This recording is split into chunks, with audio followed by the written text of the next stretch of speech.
Hello friends, स्वागत है आप सभी लोगों का हमारे चैनल के स्टडी में। मैं कुमार बेस्ट। इस वीडियो के माध्यम से दोस्तों आपके यहाँ पर कराऊंगा केमिस्ट्री का पार्ट नंबर 18 दोस्तों, अर्थात यहाँ पर आपको मिलेगा भाग नंबर 18। इससे पहले दोस्तों आपको 17 भाग कराए जा चुके हैं रसायन विज्ञान के, जहाँ पर आपने महत्वपूर्ण क्वेश्चन को देखा दोस्तों, और यहाँ पर भी आप खास क्वेश्चनों को देखेंगे। यदि आपने दोस्तों पिछले वाले टॉपिकों को ना देखा हो, पिछले वाले भागों को ना देखा हो दोस्तों, उनको आप जरूर देख लें ताकि आपके पिछले वाले क्वेश्चन भी लगातार क्लियर होते रहें। तो आज बात करेंगे दोस्तों पार्ट नंबर 18 में भी महत्वपूर्ण क्वेश्चनों की, जो आपके बार बार पूछे जाते हैं। तो आराम से आप कॉपी और पेन निकाल लेंगे और सारे क्वेश्चन दोस्तों लगातार नोट करते रहेंगे। तो शुरू करते हैं क्वेश्चनों को। देखिए दोस्तों, पहला क्वेश्चन क्या दिखता है आपको, क्षार को जल में घोलने पर क्या मुक्त होता है। आपको बताना है base dissolve with water to give which ion. दोस्तों यहाँ पर देखिए, जब आप क्षार को दोस्तों घोलते हैं पानी में, यदि आप लें दोस्तों एक बेस को और इसको आप डिजोल्व कर दें दोस्तों वाटर में, तो क्या देगा आपको बताना है। एग्जाम्पल के तौर पर दोस्तों आप एक बेस को ले लें, NaOH को यदि आप लें दोस्तों, यानी कि सोडियम हाइड्रोक्साइड को आप लें, ये दोस्तों आपका बेस है। तो इसके साथ में यदि आप वाटर को रिएक्शन कराएं दोस्तों, H2O में डिजोल्व करें, तो क्या मिलता है आपको Na पॉजिटिव और OH नेगेटिव मिलता है। यानी कि दोस्तों क्या मिलता है यहाँ पर आपको हाइड्रोक्सी आयन, आपको नेगेटिव आयन मिलता है। तो आप कह देंगे दोस्तों आपको मिलता है OH negative ion. Option number आपका ए वाला सही हो जाएगा। वैसे ही दोस्तों आप एसिड को डिजोल्व करते हैं तो वहाँ पर आपको H पॉजिटिव आयन मिलता है। अगला क्वेश्चन देखिए दोस्तों, श्वसन किस प्रकार की अभिक्रिया है। आपको बताना है दोस्तों ब्रीदिंग या फिर आपका respiration is which type of reaction. यदि आप बात करें दोस्तों रेस्पिरेशन की, रेस्पिरेशन जो होती है दोस्तों या फिर आपका श्वसन जो होती है, इसमें क्या होता है दोस्तों, इसको जब आप लेते हैं, इनहेल करते हैं दोस्तों, तो हमारे अंदर जाने के बाद में क्या करता है, ये हमारे अंदर जाने के बाद दोस्तों जो ग्लूकोज होता है, ग्लूकोज जो होता है दोस्तों, उसको डिकम्पोज करता है। उससे दोस्तों एनर्जी या फिर आप कहें दोस्तों हीट निकलती है, रिलीज होती है। यानी कि दोस्तों जब आप श्वसन कर रहे होते हैं तो वहाँ पर सेलें क्या करती हैं, सेल्स दोस्तों हीट को दोस्तों रिलीज करती हैं, यानी कि ऊष्मा को निर्मुक्त करती हैं। तो ऐसी रिएक्शन को क्या बोलते हैं दोस्तों, जहाँ पर ऊष्मा रिलीज होती है उसको आप बोलते हैं ऊष्माक्षेपी कहते हैं, या फिर आप कहें दोस्तों एक्सोथर्मिक आप कहते हैं। तो यहाँ पर आपका एक्सोथर्मिक हो जाएगा ऑप्शन नंबर बी वाला। अगला क्वेश्चन देखिए दोस्तों, निम्न में से कौन ऑक्सीकरण नहीं है। आपको बताना है which one is not a oxidation reaction. दोस्तों यहाँ पर देखिए आपको ऑक्सीकरण नहीं है, आपको बताना है इनमें से। पहला वाला आपको दिया है अवक्षेपण यानी कि प्रिसिपिटेशन, दूसरा आपको दिया भोजन का पाचन यानी कि डाइजेशन ऑफ फूड, तीसरा आपको दिया श्वसन यानी कि रेस्पिरेशन, चौथा आपको दिया है दहन यानी कि कंबस्टन। दोस्तों यहाँ पर देखिए, यदि आप पहले वाले की बात करें अवक्षेपण क्या होता है, यदि आप बात करें दोस्तों अवक्षेपण या फिर आप कहें दोस्तों प्रिसिपिटेशन, इसको आप शॉर्ट में बोलते हैं दोस्तों PPT।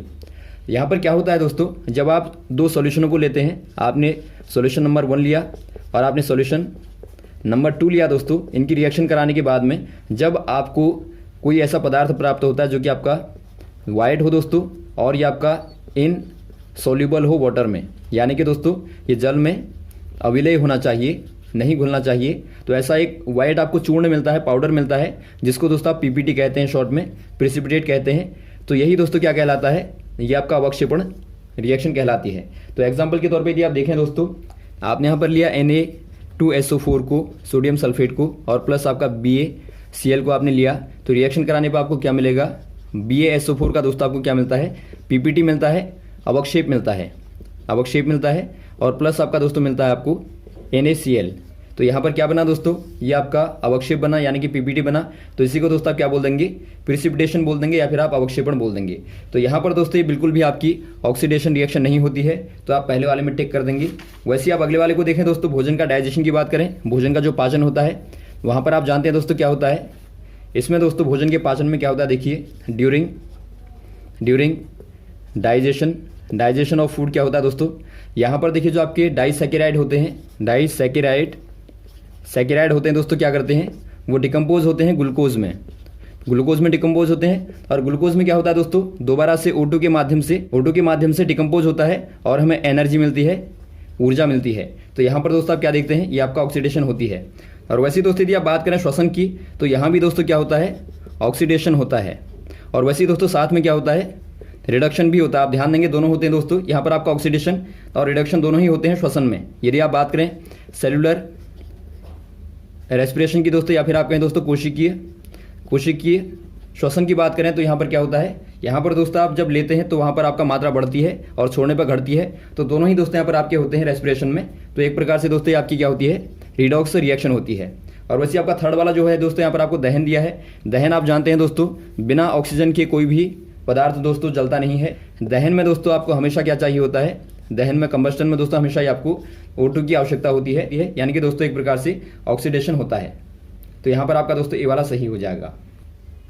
अगला क्वेश्चन देखिए दोस्तों, लिटमस रंजक बैंगनी रंग का होता है जो निकाला जाता है। आपको बताना है दोस्तों, litmus dye is in violet colour naturally whose find out from, या फिर आप कहें दोस्तों हुज एक्सट्रैक्टेड फ्रॉम। दोस्तों यहाँ पर देखिए जो आपका लिटमस होता है दोस्तों, लिटमस कैसा होता है दोस्तों, ये आपका नेचुरली वॉयलेट या फिर आप कहें दोस्तों ये आपका पर्पल कलर का होता है, या फिर आप कहें दोस्तों बैगनी रंग का होता है। ये भी पूछा जाता है दोस्तों, बताइए नेचुरली जो लिटमस होता है वो कैसे रंग का होता है, तो आप बता देंगे दोस्तों आपका बैगनी रंग का होता है। अब यहाँ पर देखिए दोस्तों आपको बताना है ये किससे प्राप्त होता है। ये दोस्तों एक प्रकार का क्या होता है, नेचुरल डाई होती है दोस्तों, यानी कि आप कहते हैं प्राकृतिक रंजक होता है। जैसे कि आपका हल्दी भी होता है, हल्दी और दोनों ही दोस्तों क्या होते हैं, प्राकृतिक सूचक भी आप कहते हैं दोस्तों, इनको सूचक कहते हैं या फिर आप रंजक कहें।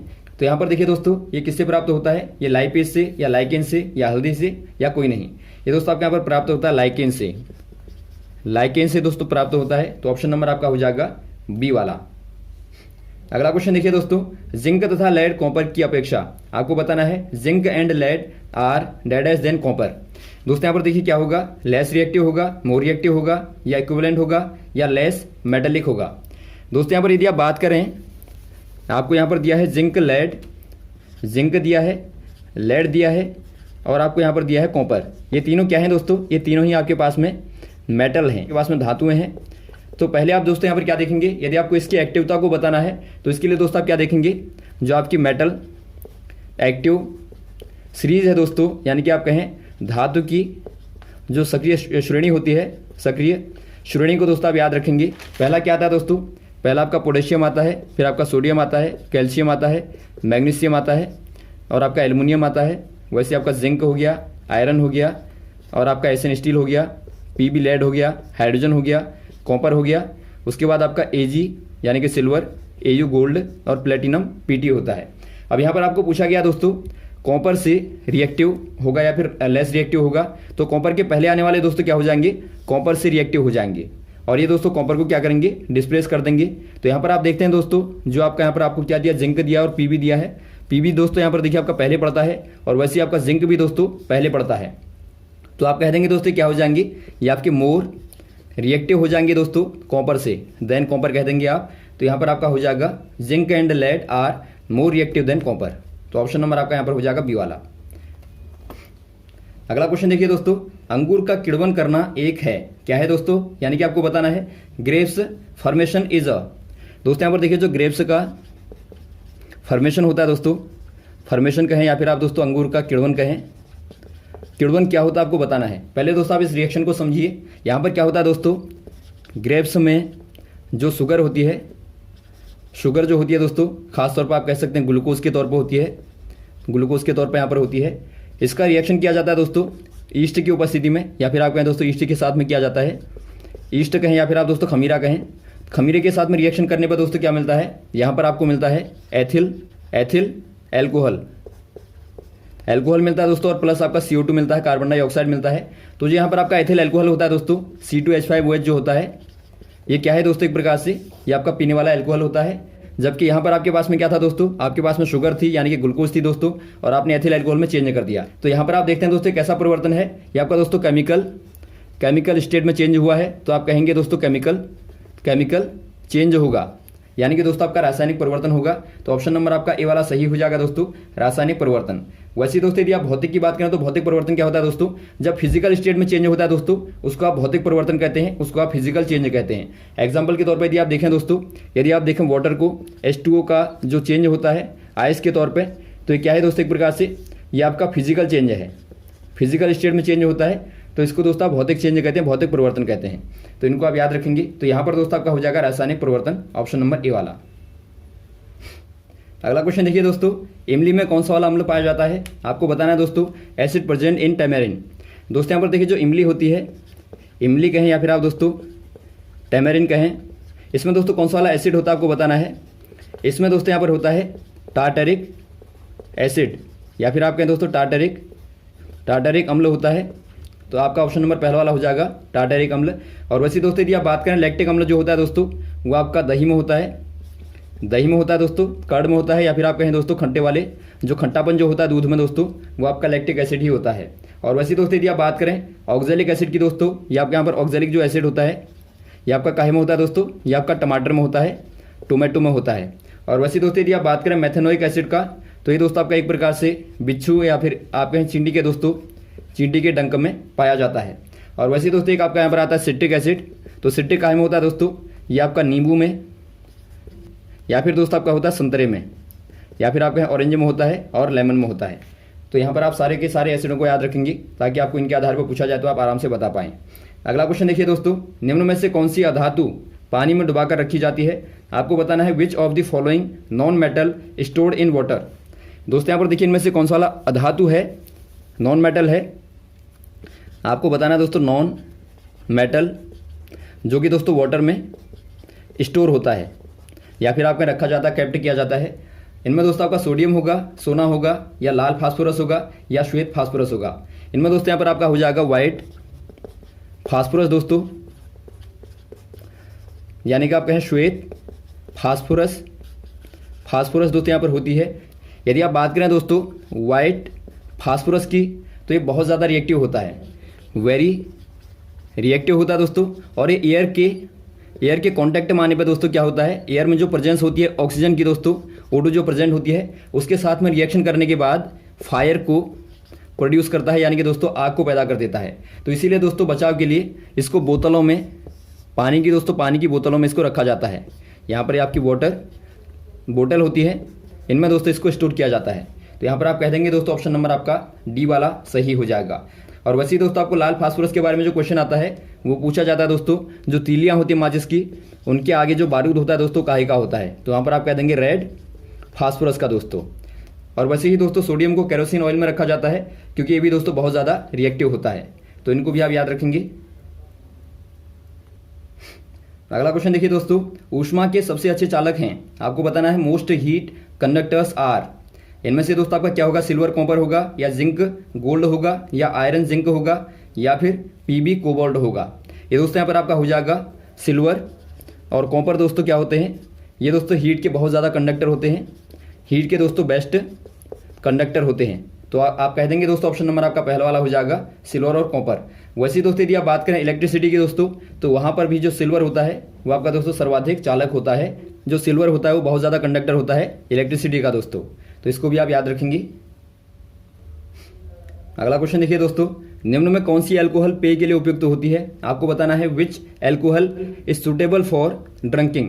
दोस्तों यहाँ पर देखिए जो पेय अल्कोहल होती है दोस्तों, जो आपकी जो ड्रिंकेबल अल्कोहल होती है वो कौन सी वाली होती है दोस्तों? जो पीने वाली अल्कोहल होती है वो आपकी दोस्तों एथिल अल्कोहल होती है।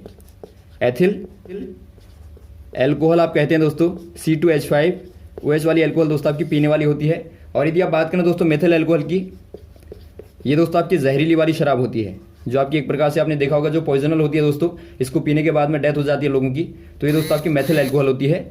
और जो पीने वाली होती है दोस्तों वो आपकी एथिल अल्कोहल होती है। तो यहाँ पर दोस्तों आप ऑप्शन नंबर बी वाले में टिक कर देंगे एथिल अल्कोहल में।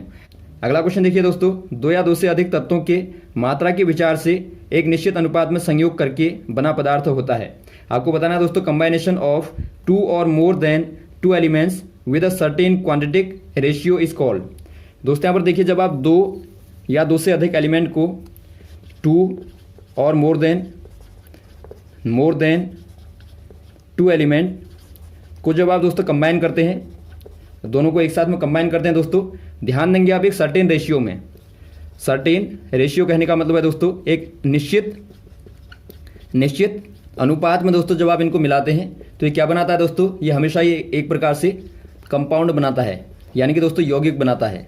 तो आप ध्यान देंगे जो आपका यौगिक बनता है दोस्तों वो आपका एक निश्चित अनुपात के बाद में बनता है, जबकि जो आपका मिश्रण होता है दोस्तों, मिश्रण क्या होता है, ये आपका दोस्तों अनिश्चित अनुपात होता है। अनिश्चित अनुपात होता है यानी कि दोस्तों आपका अनसर्टेन रेशियो होता है। तो ध्यान देंगे आप सर्टेन रेशियो वाला कौन सा होगा, ये आपका दोस्तों कंपाउंड होगा, और जो आपका अनसर्टेन होगा दोस्तों आपका क्या होगा, वो आपका मिश्रण हो जाएगा, मिक्सचर हो जाएगा। तो इसी के आधार पर बार बार क्वेश्चन भी पूछा जाता है कि बताइए वाटर क्या है। वाटर दोस्तों एक प्रकार से कंपाउंड होता है, जबकि एयर दोस्तों क्या होती है, ये आपकी दोस्तों एक प्रकार से मिक्सचर होती है। तो आप याद रखेंगे इनको। तो यहाँ पर आपका हो जाएगा दोस्तों ऑप्शन नंबर डी वाला यौगिक। अगला क्वेश्चन देखिए दोस्तों, निम्न में कौन धातु होते हुए भी विद्युत की कुचालक होती है? यानी कि दोस्तों आपको बताना है non conductor of electricity however who is a metal. दोस्तों यहाँ पर देखिए आपका मेटल होने के बाद भी क्या होगी दोस्तों, ये आपकी नॉन कंडक्टर होती है, नॉन कंडक्टर होती है दोस्तों, कुचालक होती है, या फिर आप कहें दोस्तों इंसुलेटर होती है। इनमें से दोस्तों आपके यहाँ पर देखिए आयरन होगा या कॉपर होगा या लेड होगा या ग्रेफाइट होगा। इनमें से दोस्तों आपके यहाँ पर हो जाएगा लेड। लेड दोस्तों एक धातु होते हुए भी विद्युत की कुचालक होती है, तो ऑप्शन नंबर आपका हो जाएगा सी वाला लेड। वैसे ही दोस्तों एक क्वेश्चन आता है कि बताइए कौन सी वाली अधातु जो आपकी नॉन मेटल है, नॉन मेटल होते हुए भी दोस्तों विद्युत का चालन करती है और ऊष्मा का भी दोस्तों चालन करती है। ऊष्मा का यानी कि हीट का दोस्तों और इलेक्ट्रिसिटी का दोस्तों दोनों का चालन करती है, दोनों का कंडक्शन करती है, तो वो दोस्तों आपका हो जाएगा ग्रेफाइट। आप याद रखेंगे ग्रेफाइट दोस्तों हो जाएगा ऑप्शन नंबर आपका डी वाला। और ये दोस्तों आपका कार्बन का क्या होता है, कार्बन का दोस्तों अपर रूप होता है, एलोट्रोप होता है, तो इसको आप याद रखेंगे। तो यहाँ पर आपका हो जाएगा दोस्तों ऑप्शन नंबर सी वाला। तो यहाँ तक आप क्वेश्चन को तैयार करेंगे दोस्तों, आगे को भी लगातार श्रृंखला में आपको क्वेश्चन को कराते रहेंगे और लगातार आप हमारे साथ बने रहेगा दोस्तों, और वीडियो को लगातार शेयर करते रहेगा। ओके, थैंक्स, जय हिंद, जय भारत।